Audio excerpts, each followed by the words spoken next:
Magandang araw mga kaibigan. Bigyan natin ng reaction, opinion itong Post Chika Pilipinas. Pahayag ito ni Attorney Conte sa pagtakbo ni BP Sara bilang Pangulo. Ito. Attorney Conte sinabing nababagabag siya. Natatakot, nag-alala. Dahil sa tumatakbo ang Vice Presidente Sara Duterte bilang Pangulo ng bansa. Sabi niya, nababagabag ako na may tumatakbo na hindi lang involved sa AJK. Si Sara Duterte ay may rule and participation dito sa AJK dahil doon sa DDS may witness na nagsasabi na may involvement siya. Sige, kung may involvement siya, di anong gagawin nyo? Sampahan nyo siya ng kaso, saan? ICC o dito sa Philippine Courts?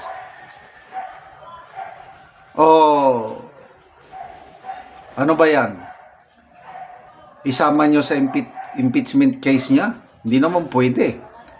Ang ruling ng Supreme Court, dapat ang basihan yung nagawa lang niya bilang Vice President. Hindi yung nagawa niya nung mayor pa siya. Dapat nga lang ba na mabagabag kayo sa pagtakbo ni BP Sara? Tignan yung kanyang mukha. Hanggang nabagabag na. Ang galing naman na pagkako ng picture na ito. Ito, tingnan natin ang people's reaction. 7,300 ang nag-react, 6,900 ang tumatawa, 98 ang galit, 293 lang ang nag-like o naniniwala sa kanya.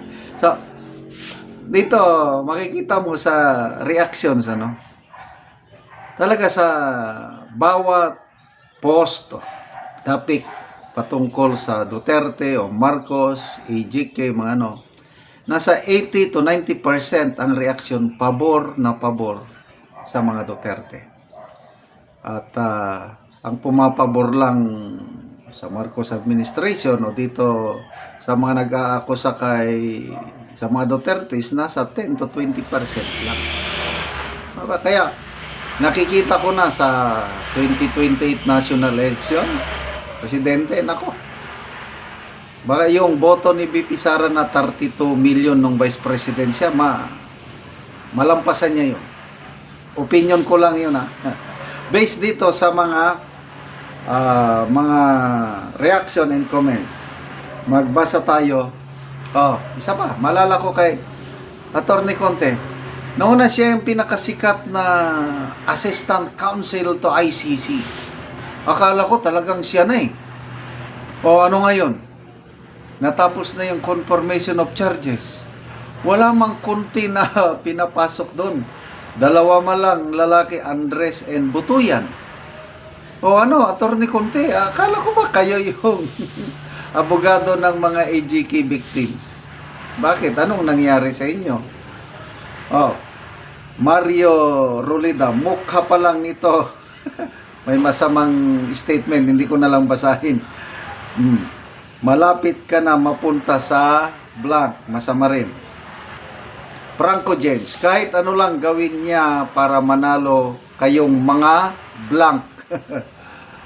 Pero kailanman di magwawagi sa dulo ang mga taong nakarehistro na nasa, pangitin ko na lang, impyerno.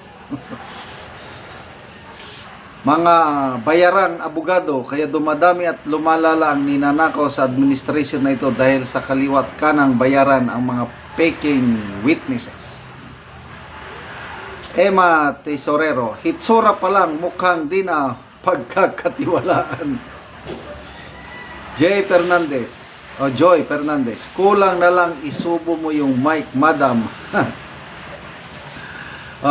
Jeff Campsite, isangkot nyo na rin si Kitty Duterte o lahat ng Duterte, masyado na kayong obvious. Konti ka na lang. Melrick Bambi ko, wala nang maidahilan para ma-impeach ang ating VP Sara. Kaya, kung saan-saan na lang siya iniuugnay. Kawawa naman itong mga taong to, di na nila malaman kung saan bubutasan o ano pang idadahilan nila para ma-impeach si VP Sara.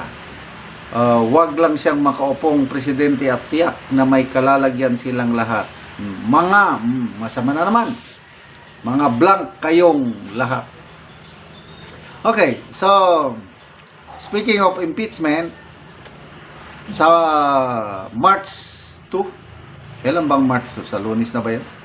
Sa March 2 pa daw, talakayin ng Committee on Justice ang mga naisampang impeachment complaint labang kay VP Sara.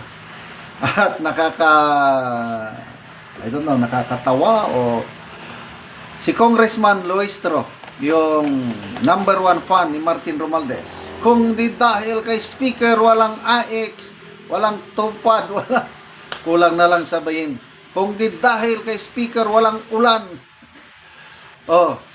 Inamin ni Congresswoman Luistro na nababahala silang lahat na baka balikan o risbakan paghigantian sila ni VP Sara kung manalo siyang presidente sa 2028. Di nasa inyo mga honorable congressmen and congresswomen, kung may basihan, why not?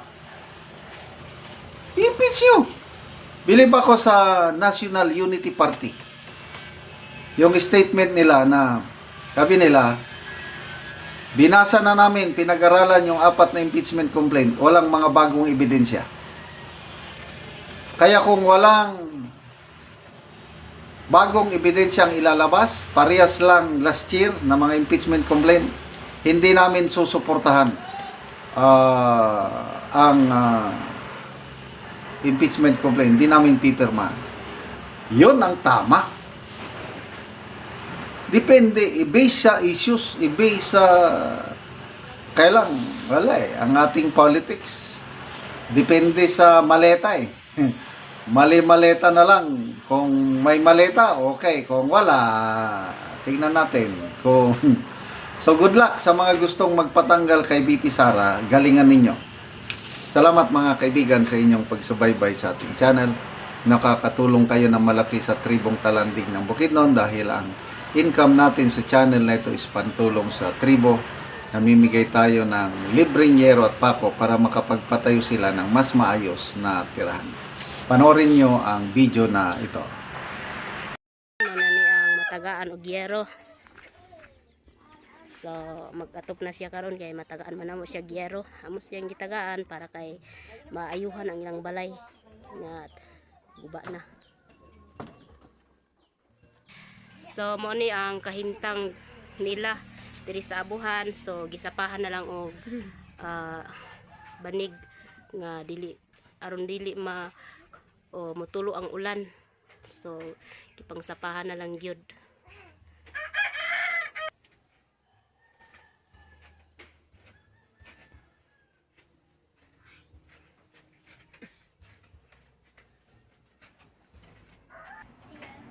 So mo ni ang ilang kahimtang. So ginapuy-an pa ni nila. So kung ulan, so tulo na gid kaayo. So gituluan na gid kaayo kung muulan.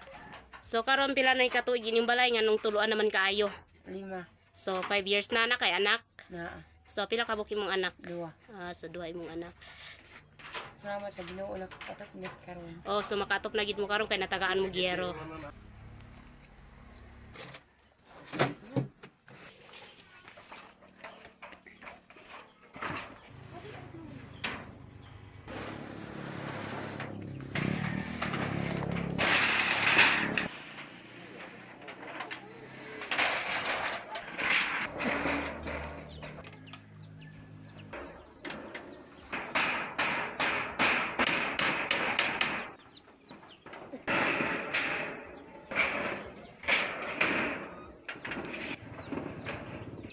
So managid og ato.